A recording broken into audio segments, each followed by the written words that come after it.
Tout d'abord, la VAE, j'ai découvert ça à travers Bordeaux Innov Campus. On m'en a parlé et je trouvais que c'était le moyen pour moi de enfin obtenir un diplôme Bac+5, parce que pour l'instant j'ai qu'un Bac+2. Et en gros, ça me permettait de me prouver à moi-même que j'avais les compétences pour obtenir le titre chef de projet multimédia et aussi de justifier professionnellement mon niveau, donc par un diplôme et avoir cette reconnaissance professionnelle. Alors j'ai préparé le titre RNCP de niveau 7, chef de projet multimédia. Alors le format VAE, ce qui est intéressant, c'est que ça permet de faire un peu une rétrospective sur toute sa carrière et ainsi de voir son évolution.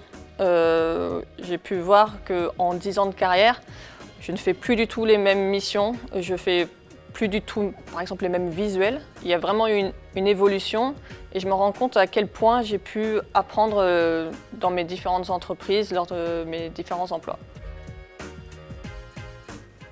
Très bien. C'est une VAE avec un accompagnement. Donc j'ai été accompagnée tout le long de ma VAE par une personne qui m'a suivie sur la rédaction du livret 2. Donc là, c'est vraiment un travail d'écriture sur tous les projets qu'on a pu faire lors de sa vie professionnelle qui ont un lien avec le titre visé. Donc j'ai eu un accompagnement là-dessus. Après, j'ai eu un accompagnement plus sur le côté présentation orale, parce qu'il y a une soutenance à la fin quand même. Et là, j'ai eu un accompagnement sur la réalisation de mon PowerPoint et pour aussi effectuer quelques oraux blancs pour être sûr d'être à l'aise le jour J.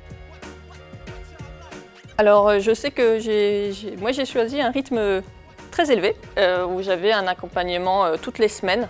Donc toutes les semaines j'avais rendez-vous avec mon accompagnatrice. Donc ça voulait dire beaucoup de travail les soirs et les week-ends pour avancer dans la rédaction. Mais au final, j'ai quand même bien apprécié ce rythme élevé. Ça permet de ne pas décrocher et de faire ça rapidement et voilà, vraiment de ne pas décrocher. C'est surtout ça qui est bien avec ce rythme-là.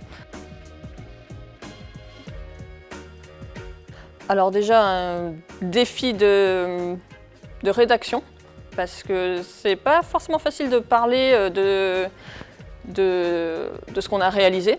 Parce il faut parler de soi-même, c'est beaucoup de je fais ci, je fais ça, et c'est pas forcément naturel.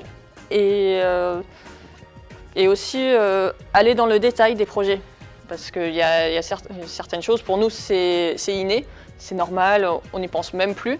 Alors que la personne qui va lire le livret ne sait pas forcément ce que ça veut dire. Par exemple, je vais parler de SEO. Est-ce que la personne en face sait ce que c'est SEO? Pas forcément, donc on est obligé d'expliquer qu'est-ce que c'est le SEO. C'est vraiment des choses, voilà, on n'y pense pas forcément.